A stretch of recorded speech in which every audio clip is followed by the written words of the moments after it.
8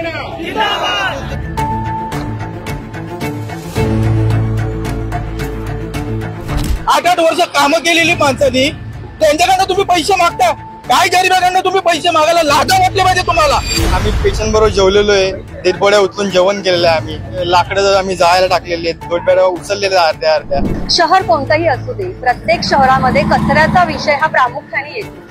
आपण सहजच शहर स्वच्छतेबद्दल अनेक गोष्टी बोलून जातो, मात्र या कचऱ्याच्या मागे अनेकांचे परिवार असतात, अनेकांचे रोजगार असतात। त्याचप्रमाणे महत्वाचं म्हणजे कंत्राटदार सुद्धा असतो। या कंत्राटदाराला कामावर घेण्यासाठी लॉबिंग सुद्धा असते। कंत्राटदार नवीन आला की जे जुने कंत्राटदाराचे कर्मचारी होते त्यांना घरी बसवलं जातं आणि त्यामुळे अनेक परिवार जे आहे ते उघड्यावर पडतात, अनेकांचे रोजगार बुडतात।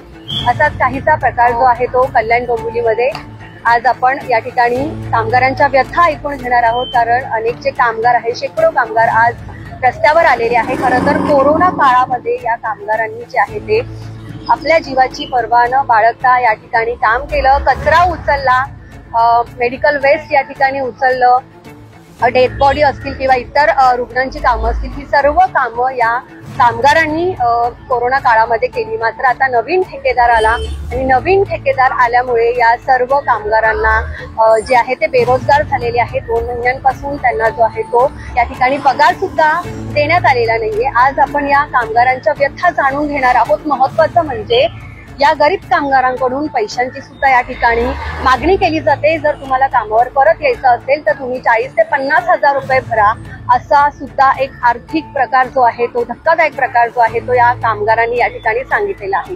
पाहूयात या कामगारांच्या व्यथा नेमक्या काय आहेत आणि त्यांच्या मागण्या नेमक्या काय आहेत। आम्ही करायचं काय, खायचं काय, घर चालवायचं कसं, आणि तुम्ही अचानक डायरेक्ट आम्हाला न नोटीस देता न काय करता तुम्ही डायरेक्ट घरी बसवता। हे कुठल्या हिशोबाने तुम्ही आम्हाला बसवता? कमी कमी आम्हाला आता झाले 8 वर्ष झाले, आम्ही 8 वर्ष झुजतोय। कशासाठी झुजतोय? आमच्या पोटासाठी। तुमचं पण कामं चांगली करतोय आम्ही, असं कधी आम्ही कुठल्या हलगर्जीपणे कामं केलीच नाही। पण नगरपालिकेने किंवा जे कॉन्ट्रॅक्टरला पण समजायला पाहिजे, बाबा एवढ्या वर्षी पोरांनी कामं केले, मग तुम्ही त्यांना आतमध्ये घेण्याचा उद्देश पाहिजे ना। मग हे लोक काय त्याचा उद्देश नाही, डायरेक्ट तुम्ही घरी बसवताय, नवी पोरं भरती करताय, वरतून तुम्ही 50 हजार रुपये पोरांकडनं मागताय, परत तुम्हाला आम्ही आश्वासन देतो घेऊ की नाही घेऊ। हे कुठली पैसे कोणी मागितले 50 हजार? हे तर म्हणजे दलाल लोक आहेत म्हटली, त्यांनी पैशाची पण वार्ता केली। त्याच्यानंतरला अशी गोष्ट झाली तर तुम्ही पैसे द्या, 40 हजार द्या पोरांना भरती करायला। हे कुठल्या हिशोबाने? तुम्ही का आम्हाला परमनंट करणार आहेत? एक तर आम्हाला तुम्ही आश्वासन एवढ्या वर्ष कामं करतोय ना, साधा तुम्ही ठोक पगारी ठेवल्या ना, कुठल्या गोष्टीला तुम्ही आम्हाला मेडिकल सुविधा नाही, मेडिकल सुविधा करून द्यायला पाहिजे होते ना। कॉन्ट्रॅक्टर तो सुविधा करून देत नाहीये, वरतून आम्हाला अशी अवस्थेत आम्ही घाणी हात घालून आम्ही कामं करतोय। हे कुणासाठी करतो? परत आम्हाला सुविधा रेनकोट नाही मिळत, तुमच्या पगारातून तुम्ही कट करताय। पण ही गोष्ट तुम्हालाच कळलं पाहिजे ना, बाबा एवढी माणसं कामं करतायत, ते कशासाठी कामं करतात? काहीतरी त्यांना सुविधा हवे का नको हवे, तुम्ही विचारलं त्या येऊन कधी आम्हाला? ही गोष्ट आम्ही त्या खूप जुने आहेत, जुने असून सुद्धा आम्हाला कधी विचारलं नाही। कुठल्या असं एक माणसाला येऊन विचारलं काय, बाबा तुम्हाला कधी बोललात आम्हाला? अजूनपर्यंत कुठल्या कॉन्ट्रॅक्टरनी येऊन विचारलं पण नाही। डायरेक्ट तुम्ही येऊन कॉन्ट्रॅक्टरनी आम्हाला न नोटीस देता न घरी कामते बसवलं आम्हाला, आणि बाहेरची माणसं आणून तुम्ही भरती करता, आणि वरतून इकडचे 8 वर्ष कामं केलेली माणसांनी त्यांच्याकडनं तुम्ही पैसे मागता। काय गरिबांकडनं तुम्ही पैसे मागायला लाजा वाटले पाहिजे तुम्हाला। मॅडम आम्हाला न्याय भेटला पाहिजे। आम्ही एवढी पोरं आहेत की आम्ही एवढी वर्ष कामं केली घाणीमध्ये, आम्हाला अजूनपर्यंत ना काही म्हणजे पेमेंट शिवाय बाकी भेटलंच नाही।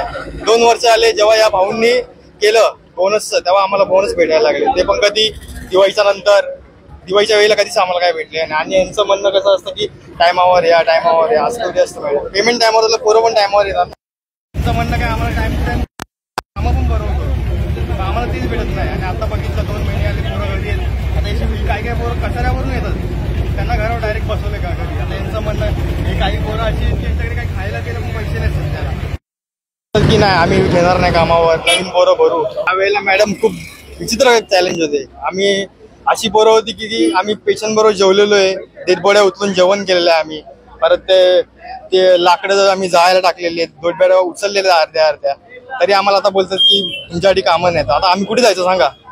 आता प्रशासन असे बोलतात, पालिकाच अशी बोलते, पालिकेने काहीतरी निर्णय घेतला पाहिजे आमच्याबद्दल की एवढी वर्ष पोरांनी केले, मोबदला तरी भेटला पाहिजे की भाई एक कायमस्वरूपी करून एक पेमेंट काहीतरी करायला पाहिजे ना, काहीतरी न्याय द्या आम्हाला तुम्ही पण. आज जवळजवळ आम्ही 8 वर्ष इथे नोकरी करतो. आता ही कंपनी नवीन आल्यापासून या कंपनीने जवळजवळ आमची सर्व पोरं हळूहळू करून आम्ही आज घेतो, उद्या घेतो, 2 दिवसांनी घेतो, 4 दिवसांनी घेतो, असं करत करत 2 महिने झाले आम्हाला घरी बसवले. म्हणजे आता आम्ही 8 वर्ष नोकरी करून आमचा काही फायदाच नाही झाला इथे, असंच झालं ना. 2 वर्ष तुम्हाला पगार भेटलाच नाही. हा 2 महिने 2 महिन्याचा पगारच नाही भेटलेला आहे. आता घरी मी एकटा कमवणार आहे, घरी बाकी कोणी कमवणार नाही, घर भाड्यावर आहे, कसं चालणार तुम्ही सांगा ना आम्हाला. हा आता दीपेश दादा आले, ते बोलले, आमची बाजू मांडली, आम्हाला चांगलं वाटलं, आम्ही सर्व कामगार त्यांच्या बाजूने आहेत. मॅडम ही जी कर्मचारी दिसत आहेत ही गेल्या 8 ते 10 वर्षापासून, म्हणजे तुमचं कोविड जरी पकडलं त्या वेळेपासून काम करतात. जवळजवळ या लोकांनी नको तशी कामं केलेले, अक्षरशः डेड बॉड्या सुद्धा उचललेले आहेत. त्यावेळेस तत्कालीन आयुक्त विजयजी सूर्यवंशी यांनी सांगितले की कुठल्याही कामगाराला आम्ही घरी बसून देणार नाही. मात्र त्यांची आता बदली झालेली आहे, आता नवीन आयुक्त आलेले आहेत. हे कामगार गेल्या 2 महिन्यापासून नवीन ठेका जो आलेला आहे सुमित एल्को म्हणून, त्यांच्या मार्फत ह्या कामगारांना बसवण्यात आलेले आहे. आणि जो जुना ठेका चालू आहे सिक्युर 1चा, त्याच्यामधून हळूहळू कमी करतायत. मात्र त्यांच्या प्रिन्सिपल नियमानुसार त्यांना कुठल्या प्रकारे काम दिलेलं नाहीये. तर आज त्याच माध्यमातून सर्व कामगार एकजूट होऊन, सर्व संघटना एकजूट होऊन कामाच्या संदर्भात प्रयत्न चालू आहे.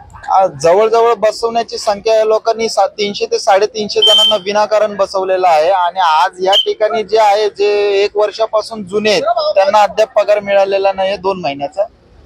त्याच्यासाठी आपण बघितलं की या ठिकाणी कामगारांनी आपल्या व्यथा मांडलेल्या आहेत. त्यांचा 2 महिन्यापासून पगार नाहीये, त्यामुळे त्यांच्या कुटुंबाची स्थिती नेमकी काय आहे हे सुद्धा या ठिकाणी सांगण्यात आलेलं आहे. आणि महत्वाचं म्हणजे या कामगारांकडून पुन्हा कामावर रुजू होण्यासाठी पैशाची सुद्धा मागणी केली जाते. तर या सर्व प्रकारावर आता महापालिका नेमकं कसं बघते ते सुद्धा पाहणं महत्वाचं ठरणार आहे. कल्याण डोंबिवलीहून मयुरी चव्हाण, लोकमत.